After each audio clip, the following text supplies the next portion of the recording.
To class बेटे हमने lesson शुरू किया हुआ है।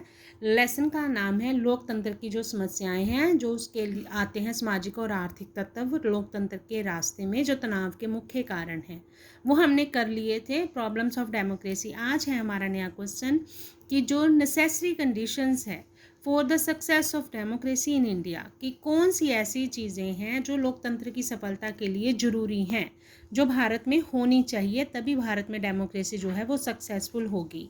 ये क्वेश्चन बेटा आपको दो तरह से आ सकता है, एक इस तरह से, दूसरा ऐसे आ सकता है भारत में लोकतंत्र को सफल बनाने के लिए सुझाव लिखें। मतलब आपसे पूछे जा सकते हैं suggestions to make Indian democracy successful. दोनों तरह से क्वेश्चन आ सकता है, आंसर दोनों का सेम होगा बेटा।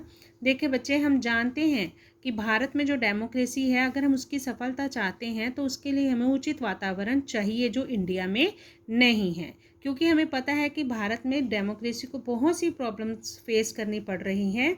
इसलिए कुछ ज़रूरी बातें हैं जो इंडिया में होनी ज़रूरी हैं, जिनमें से पहली बात है शिक्षा का प्रसार, मतलब स्प्रेड ऑफ एजुकेशन। जैसे हम देखें, हम बार बार ये डिमांड करते हैं कि सभी को वोट का अधिकार मिलना चाहिए, और मिला भी हुआ है बेटे। हर उस व्यक्ति को जिसकी एज 18 वर्ष से ऊपर है, चाहे वो किसी भी जाति धर्म या लिंग से संबंध रखता है, उसे वोट का अधिकार है।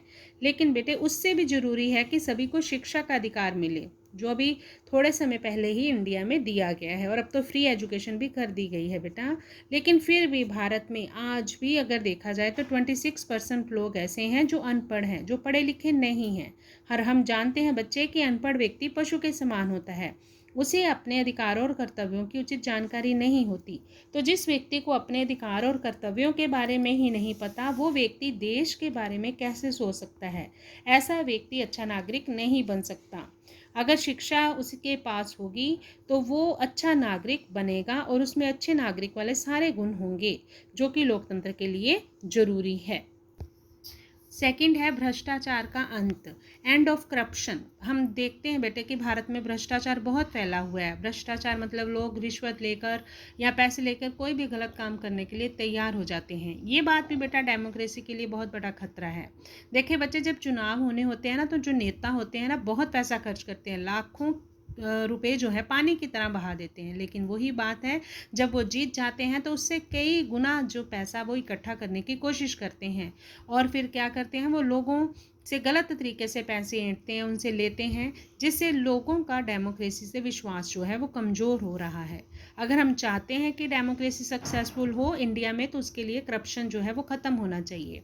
तीसरा जो है स्वतंत्र और ईमानदार press, free and honest press होनी चाहिए। क्यों बच्चे, हमें सारी जानकारी जो है ना वो अखबारों से, रेडियो से, टेलीविज़न से मिलती है। अगर हमें वहीं से गलत जानकारी मिलेगी तो हमारा जनमत भी सही नहीं बनेगा, हमारे व्यूज़ गलत बन जाएंगे, और ना ही हमारी चेतना का प्रसार होगा। तो ये अगर हम चाहते हैं तो उसके लिए जो है प्रेस जो है वो ईमानदार होनी चाहिए, ताकि सही जानकारी हमें मिले, जनमत का निर्माण हो, लोगों को ठीक जानकारी मिले, और उनमें राष्ट्रीय राजनीतिक चेतना का भी प्रसार हो।